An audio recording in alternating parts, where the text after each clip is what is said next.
मित्रों नमस्कार, मेरा नाम है दीपिका और मैं स्वागत करती हूँ आप सभी का दीपिका डिसाइफर्स में। हमारे प्रधानमंत्री नरेंद्र मोदी जी नीदरलैंड की यात्रा पर थे, लेकिन नीदरलैंड में जस्ट पहुंचने के कुछ टाइम पहले ही कुछ ऐसा घटित हो जाता है। जो नीदरलैंड के प्राइम मिनिस्टर हैं रॉब जेटन, वो कुछ ऐसे आरोप लगा देते हैं हमारे प्रधानमंत्री जी के ऊपर में, जिसको लेकर के पूरा वर्ल्ड मीडिया इसको लाइमलाइट में ले लेता है। तो आखिरकार सारा का सारा मामला हुआ क्या है और हमारे प्रधानमंत्री जी इस विजिट पे क्यों गए हुए हैं, यूरोप के विजिट पे गए हुए हैं।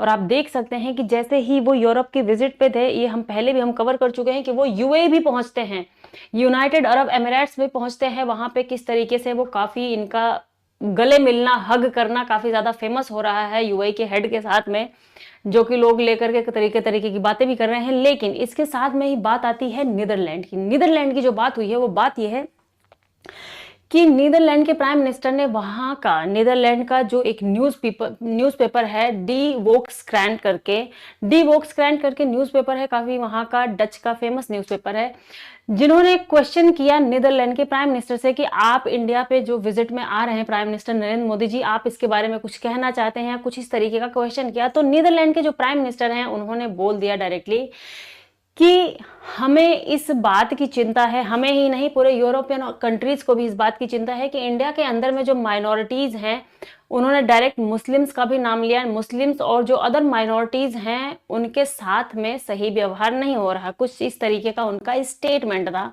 और जो कि उन्होंने डायरेक्ट ये बोला कि पीएम मोदी गवर्नमेंट के अंडर में ऐसी चीजें हो रही हैं वहां पे, और प्रेस फ्रीडम को लेकर के भी उन्होंने बात कही। तो बात यहाँ पे जो हुई है उसके बाद में काफी ज्यादा चर्चा शुरू हो जाती है। और आप देखोगे कि जो नीदरलैंड है, आखिरकार हमारे प्रधानमंत्री जी ऐसी कंट्री की विजिट पे गए हुए हैं ना, कुछ ऐसे देशों के विजिट पे गए हैं यूरोप की, जो कि चाहे वर्ल्ड जो है प्रेस फ्रीडम को लेकर के हो, चाहे ह्यूमन इंडेक्स को लेकर के हो, चाहे वो ह्यूमन राइट्स को लेकर के हो, मानवाधिकारों को लेकर के हो, या मानव विकास को लेकर के हो, इन सारे ही सूचकांकों में वो टॉप 5 में आते हैं, आप कह लो टॉप 3 में ही आते हैं। Netherland, Norway, Sweden. नॉर्वे पहले नंबर पे आता है प्रेस फ्रीडम में, स्वीडन भी हो गया, नीदरलैंड हो गया, नीदरलैंड भी सेकंड नंबर पे आता है। और यहाँ पे इंडिया की प्रेस फ्रीडम पे जो है नंबर आ जाता है 157वां नंबर है हमारा 180 देशों में, जो कि हमसे भी ज्यादा बेटर कंडीशन में दिखा दिया गया है पाकिस्तान, नेपाल, भूटान, इन सबको, जबकि एक ही कंट्री है हमसे पीछे, वो है चाइना। क्योंकि चाइना वैसे भी डेमोक्रेसी तो है नहीं, चाइना तो है कम्युनिस्ट कंट्री। लेकिन जो यहाँ पे ये बात हुई है कि वहां के प्राइम मिनिस्टर रॉब जेटन ने डायरेक्टली ये बात बोली है, ये काफी ज्यादा चिंता का विषय है इंडिया के लिए।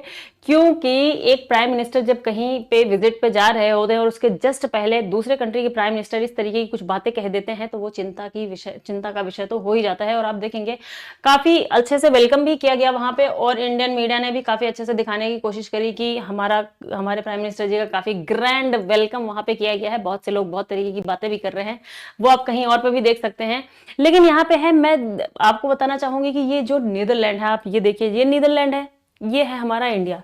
यहाँ पे ये एक छोटी सी कंट्री है, छुटकू सी कंट्री है, आप समझ लो ये 2 करोड़ की भी पॉपुलेशन नहीं है नीदरलैंड की। लेकिन नीदरलैंड एक ऐसी कंट्री है, आप समझ लो जैसे कोई क्लास होती है ना, वहां पे एक बहुत ही साइलेंट स्टूडेंट होता है, शांत स्टूडेंट होता है, लेकिन अचानक से वो क्लास में टॉप कर जाता है। नीदरलैंड का कुछ वैसा ही हाल है, एकदम साइलेंट रहता है, खुशहाल देश है। लेकिन आप देखोगे टेक्नोलॉजी के मामले में, वर्ल्ड में एग्रीकल्चरल जो प्रोडक्ट्स होते हैं, एग्रीकल्चर का सबसे बड़ा एक्सपोर्टर, सेकंड दूसरे नंबर का सबसे बड़ा एक्सपोर्टर कौन है, इतना छुटकू सा देश, नीदरलैंड। क्योंकि यहाँ पे बहुत हाई टेक्नोलॉजी वाली फार्मिंग होती है, बहुत हाई लेवल की टेक्नोलॉजी वाली फार्मिंग होती है। आप देखिए ये है नीदरलैंड, ये छुटकू सा यहाँ पे, या आप देखो ये इंडिया है, इंडिया से कितनी दूर पे है, यहाँ पे है। और इसी जगह की विजिट पे हमारे प्राइम मिनिस्टर जी गए हुए हैं। और आप इसको इस मैप में देखोगे, यूरोप के मैप में, तो आपको ये दिखाई देगा कि ये है नीदरलैंड। बहुत छोटी सी कंट्री है, हमारे किसी एक डिस्ट्रिक्ट के बराबर आप समझ लो ऐसी कंट्री है। लेकिन इसके यहाँ की जो टेक्नोलॉजी है, यहाँ का जो डेवलपमेंट है वो बहुत ही अलग लेवल का है। तो हमारे पीएम जी सोच तो यही रहे हैं कि हमारी इंडिया की और नीदरलैंड की कुछ ऐसी बातें बन जाएं जिससे आने वाले इन फ्यूचर में हमारे लिए भी काफी कुछ फायदा इन जगहों से हो सके, क्योंकि जो नीदरलैंड है वो एक मर्केंडाइज जो एक्सपोर्ट होता है, इंडिया का मर्केंडाइज जो एक्सपोर्ट होता है वो सबसे बड़ा एक्सपोर्ट कहाँ पे होता है, यूरोप के अंदर में सबसे बड़ा एक्सपोर्ट होता है नीदरलैंड को इंडिया की तरफ से।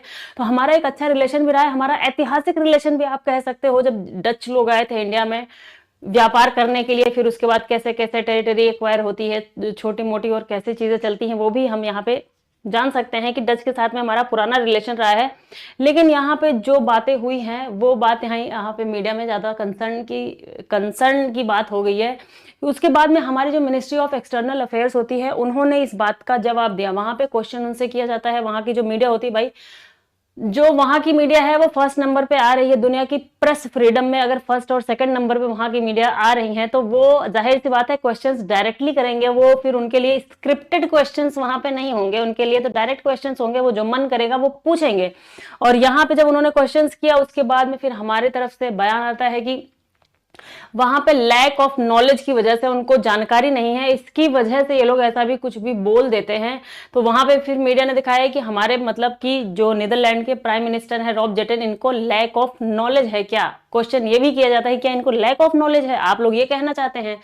तो फिर हमारे जो वहां पे स्पोक्स पर्सन थे उन्होंने बोला कि नहीं, हम ऐसा कह रहे हैं कि हमें इस स्टेटमेंट के बारे में अभी पता नहीं है कि डायरेक्ट स्टेटमेंट क्या कहा गया। अभी आप सामने से जो हमसे क्वेश्चन पूछ रहे हैं हम उसका जवाब दे रहे हैं कि लैक ऑफ नॉलेज की वजह से ये बातें हो जाती हैं।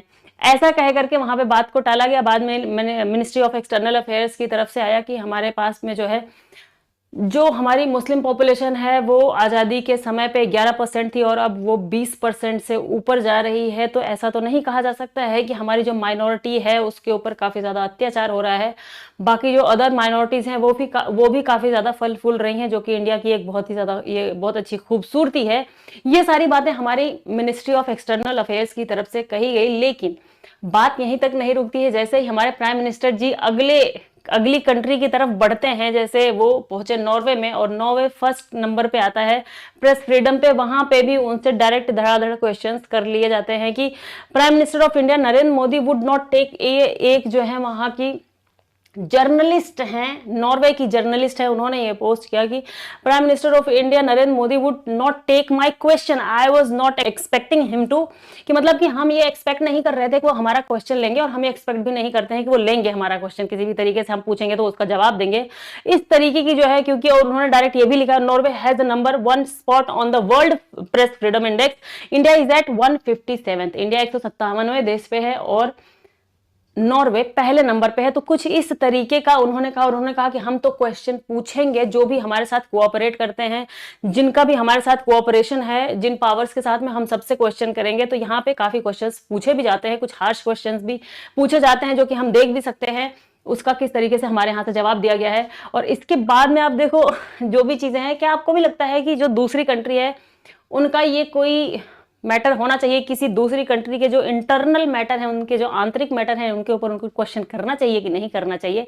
लेकिन आप देखोगे कि वही नहीं, वो छोड़ दीजिए, तो आप क्रिसमस के टाइम पे तो देख ही सकते हो इंडिया में क्या हाल हो जाता है। बाकी धर्मों की तो बात छोड़ दीजिए, क्रिसमस के ही टाइम पे क्रिश्चियंस में कहीं पे भी कोई सेलिब्रेट कर रहा होता है, किस तरीके से लाठी डंडे लेकर के सब पहुंच जाएंगे और मारपीट करने लग जाएंगे। तो ये चीजें तो हमें देखने को मिलती ही है, वो उसमें हम डिनाई तो नहीं कर सकते हैं। लेकिन हाँ, हम इसको एक तरफा भी नहीं मान सकते हैं कि हाँ एकदम से ही बहुत ज्यादा सप्रेशन चल रहा है, लेकिन ये चीजें भी हम डिनाई यहाँ पे नहीं कर सकते हैं। तो आप लोग क्या सोचते हैं कि क्या सच में किसी अदर कंट्री को, किसी अदर कंट्री के जो उसके आंतरिक मामले हैं उन पे क्वेश्चंस करना चाहिए कि नहीं करना चाहिए? कमेंट सेक्शन में कमेंट करके जरूर बताइएगा। तब तक के लिए खाते पीते मस्त रहिए। धन्यवाद।